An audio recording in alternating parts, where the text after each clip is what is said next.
Bonjour à tous, on va accueillir Céline, aujourd'hui notre nouvelle invitée. Est-ce que tu peux te présenter? Alors, comme elle l'a dit, je m'appelle Céline, je suis éducatrice comportementaliste dans le sud de la France, spécialisée dans les chiens réactifs. Je propose aussi du suivi en visio pour celles et ceux qui sont trop loin.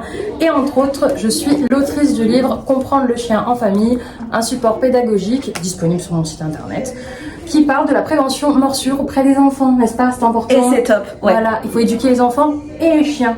Tout à fait, on en parle souvent sur la chaîne. Est-ce que tu peux nous dire, Céline, ce qu'est un chien réactif, puisque ça va être le sujet de l'interview? Alors souvent c'est confondu même avec le chien agressif. On voit vraiment le chien tout dedans dehors, alors qu'en fait pas du tout. Le chien réactif, c'est un chien qui a une émotion, une réaction démesurée par rapport à un stimuli. Donc ça peut être la peur, la frustration, et on a aussi des chiens réactifs joie. Voilà, donc comme ça au moins on casse le mythe du chien agressif, mangeur d'humains et tout ce qui s'ensuit. Un chien réactif joie, c'est quoi? Ah, c'est un chien qui va monter dans les tours, dans l'euphorie complète et qui arrive pas à... Et qui se contrôle plus en fait. Exactement. Et du coup, est-ce qu'il y a des races qui sont prédisposées à être réactives? Alors, j'ai pas lu d'études scientifiques là-dessus, mais par contre, j'ai remarqué dans ma clientèle, donc c'est mon expérience personnelle, que certaines races sont plus disposées à l'être, comme tout ce qui va être berger de travail, donc les borders, les malinois, les bergers allemands, qui ont été sélectionnés pour ses capacités à être très sensibles au bruit, au mouvement, etc. Mais on l'a aussi sur d'autres races, comme par exemple le Canis Corso, qui est connu pour être assez sensible aussi. Mais ça peut globalement arriver sur tous les chiens, y compris les petits chiens qui sont pas élevés comme des vrais chiens et qui du coup vont déclencher sur tout. Et est-ce que tu peux nous expliquer du coup ce que c'est la vie d'un propriétaire en fait de chien réactif? T'as un chien réactif dans ta vie de tous les jours, ben ça donne quoi? C'est l'enfer. Voilà, c'est très simple, bienvenue en enfer. Donc en fait, c'est hyper dur. Donc si tu es propriétaire de chien réactif et que tu regardes cette vidéo, ben reste, prends une boîte de mouchoirs, c'est parti, parce que j'étais propriétaire de chien réactif, je suis toujours propriétaire du chien, mais elle l'est moins. Et donc du coup, l'isolement social, le jugement des gens dans la rue, le fameux « Oh mais il est gentil » le chien qui te fonce dessus, oui, l'enfer. qui fait déclencher ton chien, donc 4 jours de travail que tu as réussi à gratter, ben, il te fait reculer de 6 jours. Ça, les gens ils comprennent pas. Hein. Non, ils comprennent pas. Et puis les remarques, la dureté des gens, oh mais il faut le faire piquer, oh mais vous, alors, la culpabilité qu'on vous met sur le dos parce que c'est de votre faute s'il est réactif, mais alors qu'en fait pas du tout, parce que il peut y avoir déjà de qui il vient, donc tout ce qui va être prédisposition génétique, si la mère était stressée, s'ils ont grandi les premières semaines de vie dans un cadre de maltraitance, de privation sensorielle et tout ça joue en fait. Il y a plein de choses, ça peut venir d'un chien totalement équilibré qui s'est pris une grosse bagarre du chien gentil qui est venu, voilà, du gros staff méchant. Ouais, oui, c'est féroce les staffs. Voilà. Fuyez les staffs, fuyez les staffs. C'est méchant, hein. On l'a vu, la dernière fois il m'a mangé Isis. Mais donc du coup, voilà, ça peut venir d'un événement marquant, traumatisant, mais ça peut aussi venir de tout un tas de choses qui se sont produites avant l'adoption. Donc en soi, c'est dur. Et il faut envoyer plein d'amour et de bienveillance à ces gens-là, parce que garder un chien réactif, réussir à vivre avec, c'est très dur. Oui, parce qu'on en vient à ne plus vouloir sortir. Donc, à cause du regard des autres. C'est ça. Toujours. Et tu vas sortir, vous sortez, vous kiffez avec votre chien. Nous, on sort, on se dit putain, qu'est-ce qu'il va y avoir au prochain? On habite dans un bâtiment, on va écouter à la porte si dans la cage d'escalier il y a quelqu'un. On adore les détecteurs lumineux. Parce que quand ça s'allume, on sait qu'il y a quelqu'un qui arrive. Ah oui. Donc voilà, c'est l'enfer. Du coup, Céline, tu nous as dit que toi, Léna, elle est beaucoup moins réactive. Du coup, comment ça se rééduque, un chien réactif? Uniquement en renforcement positif. Pour moi, je bannis tout ce qui va être coercitif. Donc l'immersion, c'est-à-dire d'emmener le chien, mettons un chien réactif humain, l'emmener dans une rue passante et lui dire tu laisses, chute, lui mettre des saccades, tous ces trucs-là, en fait, ça va juste ajouter de la confusion à ce que le chien est en train de vivre. C'est comme si toi, je te mets, je sais pas, t'as peur de quoi? Des araignées. Ah, j'en ai chez moi. Donc du coup, si je te mets une araignée, si t'as peur des araignées et que tu veux qu'on travaille là-dessus, enfin, déjà le chien, on lui demande pas s'il a envie. Déjà, on met. Si je t'en mets dans une pièce remplie d'araignées, tu vas être comme ça. Je meurs. Donc tu vas être dans un état de survie, ton cortisol va augmenter.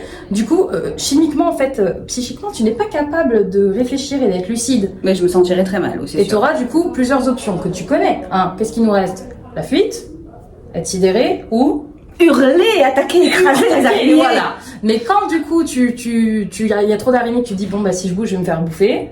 Et ben ça s'appelle la détresse acquise. Donc du coup le chien ne réagit plus. Et souvent on dit ah bah tiens regarde ça marche, il ne bouge plus. Non en fait il ne bouge pas plus. Parce qu'en fait il a dépassé le seuil. Il n'est plus là. C'est le cerveau à déconnecter. Donc moi je bosse en renforcement positif, en lisant et en respectant les signaux de communication du chien. Donc les signaux aussi appelés les signaux d'apaisement. Oui, elle est toujours là, elle suit, super.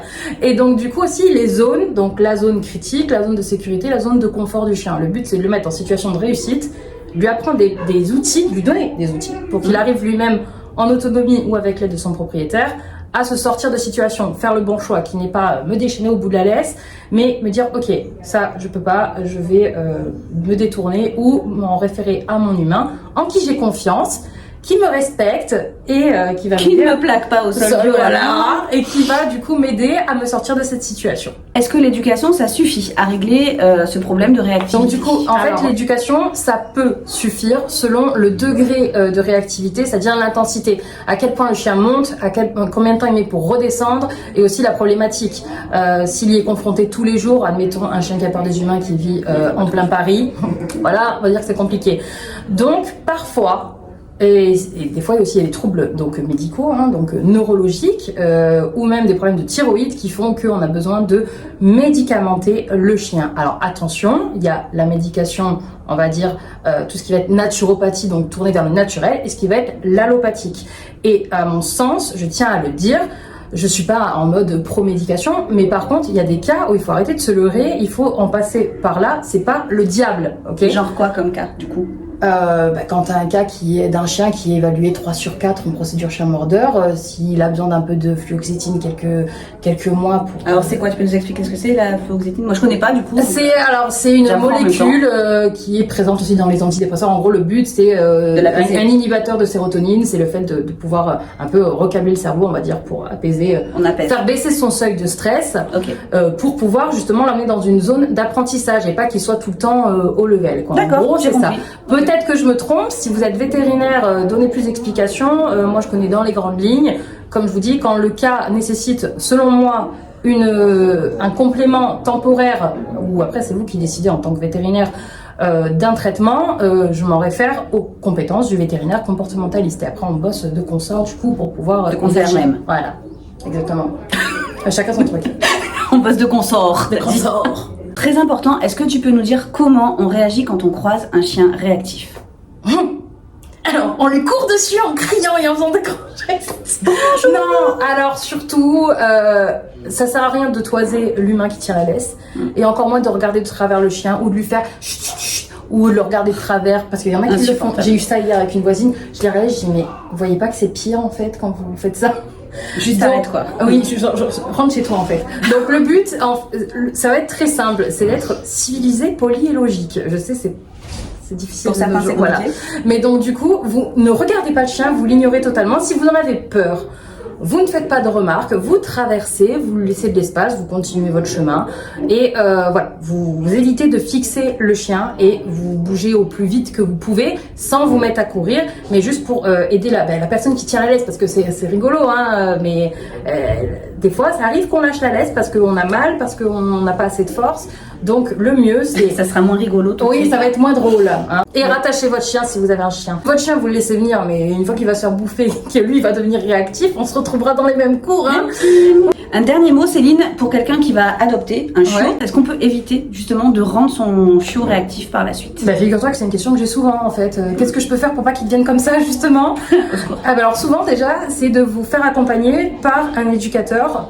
Souvent on propose comme moi des forfaits chiots, des forfaits 10 séances où on va vous guider en situation réelle, pas sur un terrain, dans la vie de tous les jours, sur comment réagir quand une situation se présente. Quand un chien va sur votre chiot, savoir si c'est du lard ou du cochon, comment ça va se passer, est-ce que je dois intervenir ou pas. Ce qui est important aussi, c'est de faire une bonne socialisation à votre chien, donc l'habituer à tout, mais par petites touches. Par exemple, je vais prendre l'exemple de l'école.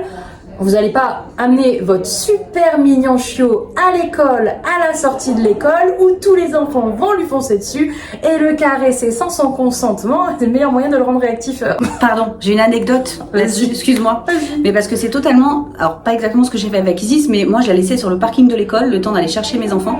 Et un jour, en la voiture, la voiture, j'ai trouvé au moins 8 enfants en train de taper sur ma voiture pour la faire aboyer. Voilà. Faire aboyer le chien, c'était très drôle, et elle a 2 ans et demi et je continue à en avoir les répercussions aujourd'hui. Excuse-moi. Non, mais tu peux. Tu s'en mets sur ta chaîne, c'est moi qui suis là. Et surtout, vous ne laissez personne toucher votre chiot sans votre accord. Céline, un grand merci pour toutes ces infos, Merci tous tes à conseils. toi. Est-ce que tu peux nous dire sur le réseau où est-ce qu'on te retrouve et tes pseudos? Alors, vous me retrouvez sous Céline Bien-être Animal, tout attaché, TikTok, Instagram, Facebook et sur mon site internet. Je réponds aux messages, je fais partie des gens qui répondent aux messages. C'est vrai. Juste, vous m'appelez pas le dimanche la nuit. Voilà. Je réponds pas. Merci beaucoup Céline. À bientôt.